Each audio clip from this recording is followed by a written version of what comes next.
Guys, we're here at Tim McMaster's shop, Hanford Auto Supply and Machine. I wonder where Tim is at. Boy, I tell you what, you take a look at this row right here.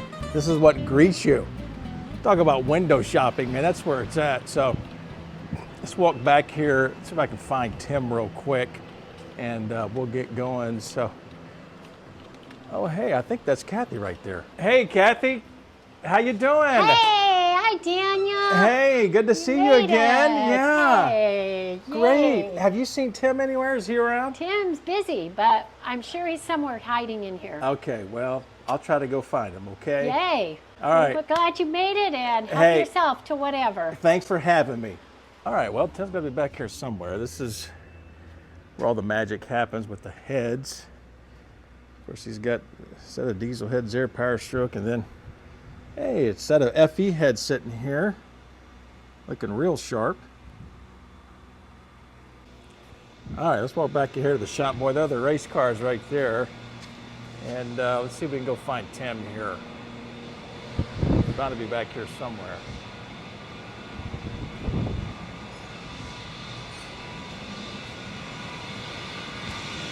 I spy.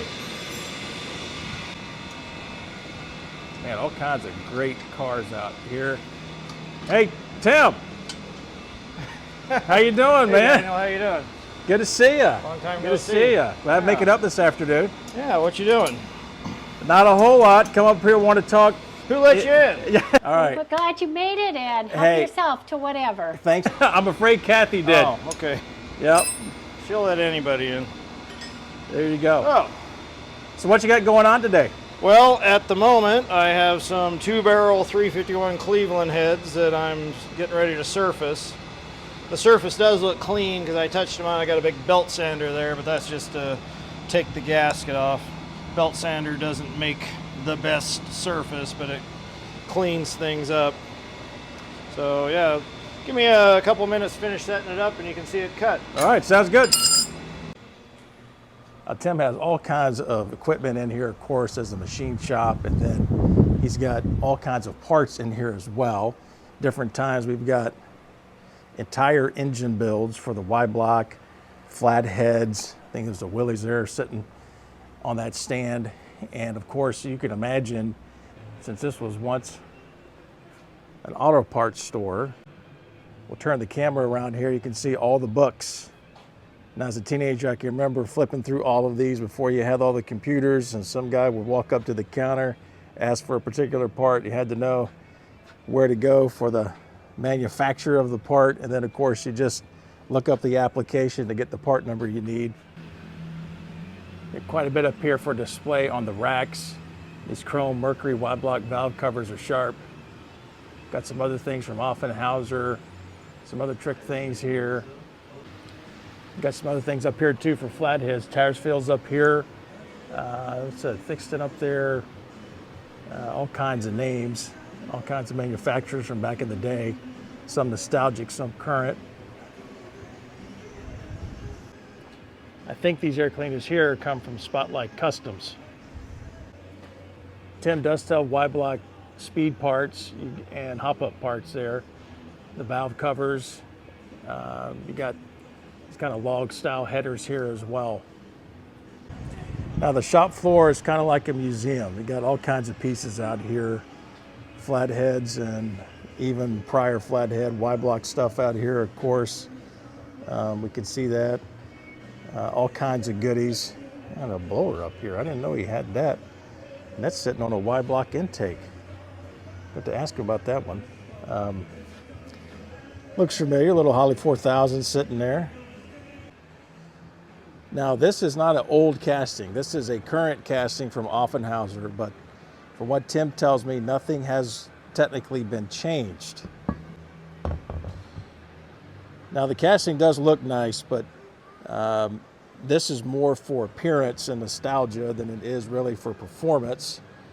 It is a nice casting though, and that's something that you want to dress up your Y-block a bit, you're more than welcome to it. Tim is an Offenhauser dealer.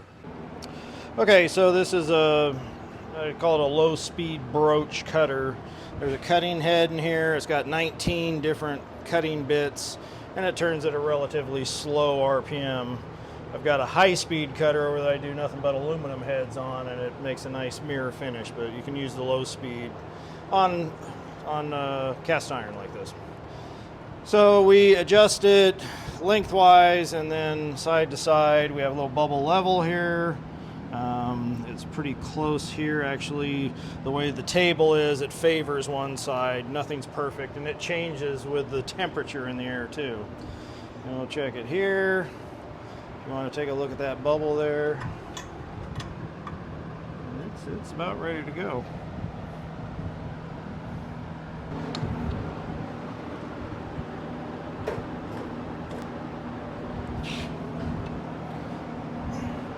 I just put my hand under there to move the cutter to make sure it's not touching the head. Never put your hand under there if it's running, and I mean, it's like a gun. Treat everything like it's running, but I know what it's not. It's off right now. But we're gonna start it turning now, and I'm gonna feed it down a little bit. Okay, I'm gonna go down here and just touch it.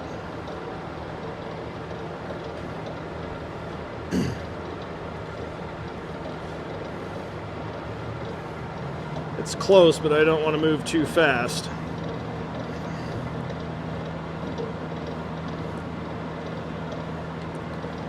There it goes. Okay. Yep. So now that it's touching, I got a gauge over here. I'm gonna have that point to 0. Back it off. And just that little scrape, you can see that it's cutting all the way across. Yep. And I'll feed it down just about 3/1000ths of an inch. We'll engage the table. That.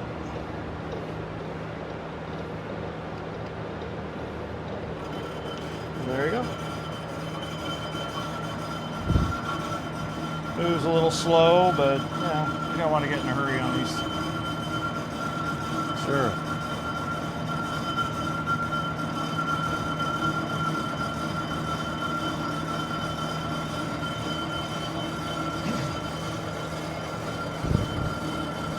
So this machine here, I don't know if we talked about it last time you were here, but it's a pretty versatile machine. It not only does surfacing, decks blocks, but it also is a boring bar. So when I get ready to bore some, I've got 2 blocks right here actually. There's a 302 5.0, this is a roller cam engine, and then a 394, excuse me, a 428 Ford block. They were decked yesterday. You can see it's got a fresh surface on them. And I have a fixture over here. It's a perfect 90 degrees, and you clamp the block in that. It centers on the main saddles, and then it's 90 degrees. You flip it over, and you use that gauge that I showed you setting the distance, and that way I can get equal distance on the block, and it squares it up to the center line of the crank. It's a really neat setup, and since you're surfacing and boring on the same machine, you know, the cutting head is square all the time. So you end up with pretty close to perfect cylinders, you know, perpendicular with the deck. So.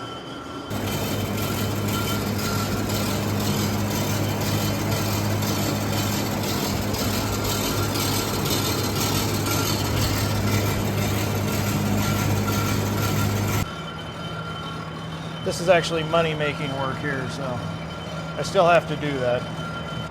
All right, so we got one pass done here, Tab. You think one pass will do it here? Yeah, there's a pretty good head to begin with. And that one's done. If you want to go in and get a close-up there, you can see that the seats are already cut. This does have hard steel inserts for the exhaust. I do that with most every engine we do. You want to have them set up so they'll run good on unleaded gas and not beat the seats in. This one not so much, but the 428 heads for that block there, they were beat in really bad. It's too bad I already put seats in those. I could show you how bad they look if you don't run the right gas and don't have hard seats. Yeah, well, the next project coming up, or maybe not the next one, but one in the queue, This is a Willys Go Devil. It's 1947 CJ2A. So it's one of the first of the civilian Jeeps. It's a 134 cubic inch flathead, 60 horsepower. The engine that hauled the military around during World War II. You can see the Willys right there. These are good little engines. And of course, All right, Tim, so talk about this bill for just a second here. Okay. You mentioned about a customer and different things coming in today. What's this bill include here? What did you do? okay, so it is an 8BA flathead Ford V8. The 8BA was the last incarnation of the flathead from 1949 to 1953. It was 239 cubic inches, unless of course it was the Mercury version. They had a longer stroke, so it was 255 cubic inches. Now I know you just love AI videos on YouTube, but I was watching an AI video on flatheads the other day, and they were talking about the bigger Mercury flathead, and they called it the 337, which is actually the Lincoln, and they never even mentioned the 255 Mercury flathead. And of course it was that wonderful AI voice that we love so much. This one here is actually 296 cubic inches. It has a scat rotating assembly in it, H-beam rods, forged pistons, metric rings. It's a 4 1/4 inch stroke with a 3 5/16 bore. We're running 2 Stromberg 97s, brand new ones. These are the real thing from England. They're copied from the original Strombergs. These are not the Speedway carburetors. We do have a Speedway 2.2 intake on it. My friend Jason at Offenhauser, he isn't real happy with these because they took the Offenhauser intake and took them to China and copied them. But you know, if the customer wants that, you know, you put what you put what you have. Right. The oil filter is something special because I was going to ask about that. Yeah, flatheads did not have a full flow oil filter system, and their oil pump is right about here in the block, and it feeds up through this main oil gallery, and then comes across. Or, excuse me, that's the gallery from the pump. Then it comes across here. The main oil gallery is right down the center of the engine, and that feeds the main journals, which in turn feeds the rod journals. Right. Well, in this setup, we drill this out to 3/8 pipe, and then thread right in here. See, the oil gallery comes up here in line with this oil pressure gauge. So we put a plug right there to stop the oil from going to the main oil gallery, which forces it back through here, through the filter, and then back into this hole that we drilled and tapped to 3/8 pipe. Then it goes filtered oil to the main oil gallery. Now, this is the stock oil filter, which in all Fords, early ones, and Chevys, most everything else back in the 40s that had an oil filter, they were a bleed-off oil filter. They took a little bit of oil from the engine, ran it through a filter, and dumped it in the pan. It's all there for psychological reasons. It doesn't really do anything, but you can tell people you have a filter. Well, I have gutted this, replumbed it, and there is a filter in there, but it flows a lot more oil because they used to just have a little pinhole for the oil to go through, which would get your main oil pressure to the engine instead of bleeding it off. So I was pretty happy with the way this thing turned out. It looks factory other than the steel braided lines, and you do have filtered oil. Now the problem with a flathead, and a lot of guys will call this a 3/4 full flow oil filter, the rear main is actually fed directly from the pump. So the oil that goes to the rear main bearing, it is not filtered, which in turn the 2 rear rod journals, the number 8 and the number 4, they don't get filtered oil. But it's better than it was before and better than nothing. This one also has the Stromberg E-Fire electronic distributor. That's a nice addition. This engine here, if you want to know and you haven't asked the question, what's the horsepower?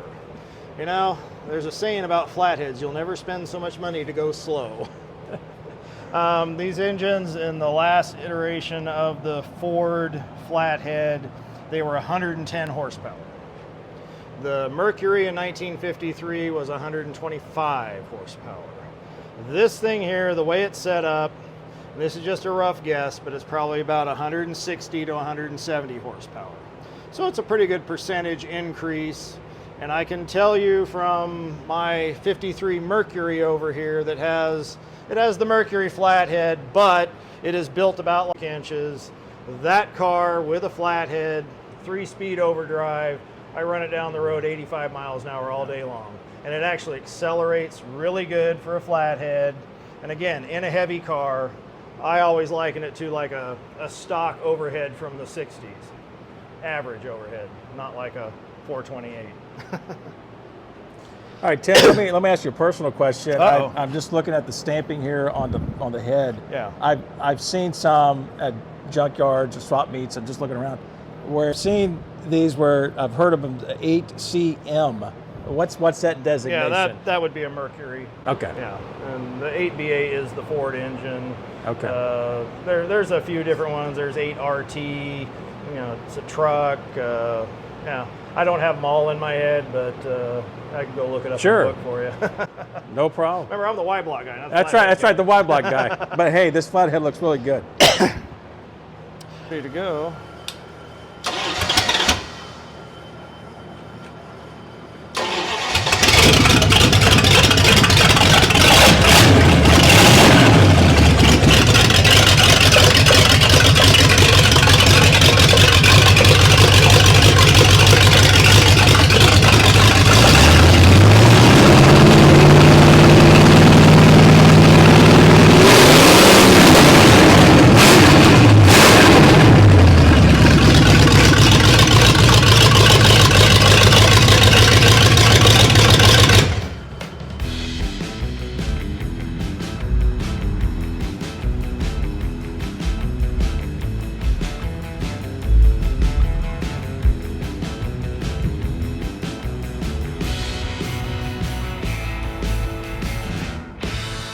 This is my car.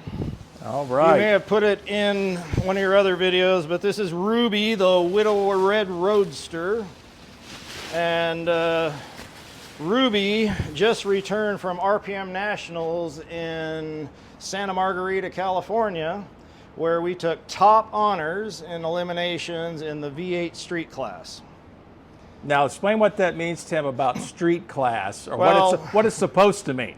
Okay, well, street class means it's a street-driven car. Okay. And I can tell you this is a street-driven car.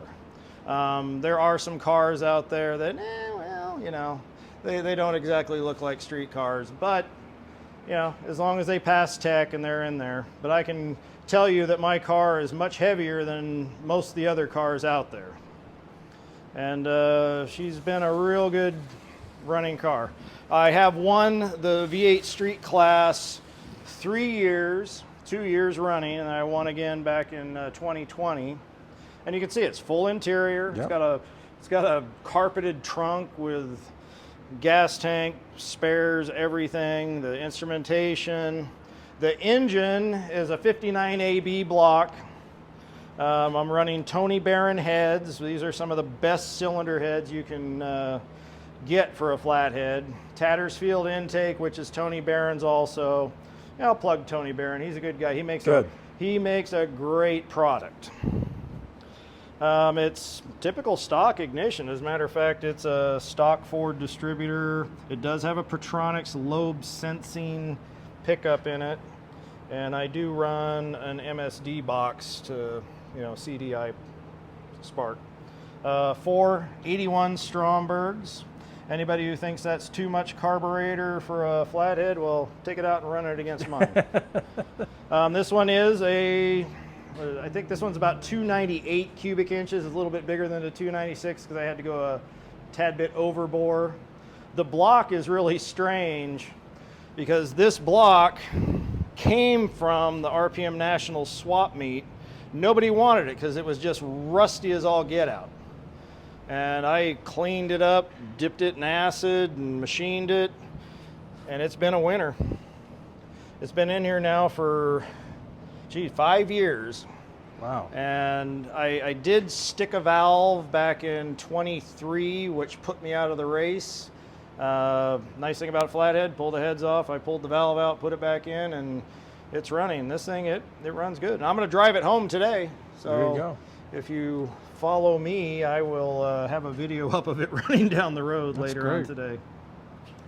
But yeah, it's a 27T Roadster on a Model A frame. The frame is a Bowling Brothers chassis. It's very stout. I drove this across a ditch at El Mirage at 60 miles an hour and popped out of the seat, didn't bend anything. Goodness gracious. Go take a look underneath there and you'll see the Mike Moore homemade quick change. That's made from a stock Ford banjo, and a guy in Oregon by the name of Mike Moore, he builds those. I think he's made about 60 of them, and there's 3 or 4 guys at RPM that run them. And yeah, I hit this thing hard and it holds up. Yeah, when I built this car, I wanted a T Roadster, but after building it, and the seat you can see is all the way down, all the way back, not much cushion into it, but I got to put this thing on. It's not made. You kind of wear it. Yeah. Transmission is a 39 3-speed box with Zephyr gears in it, and I mean, this car's just been a really wonderful car. Kind of hard to start though. Yeah.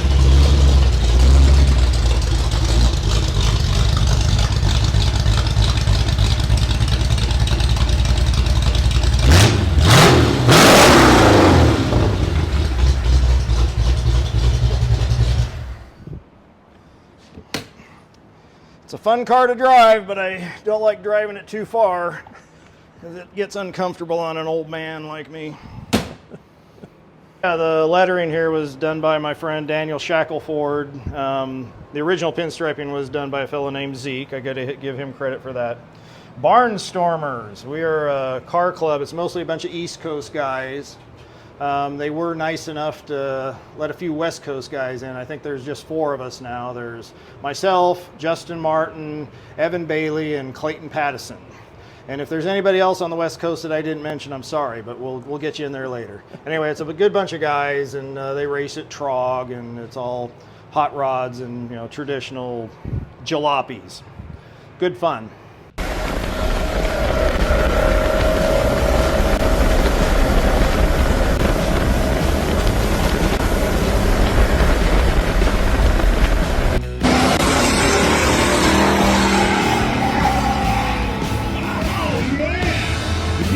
Around, move like Roadster, try to get him. He is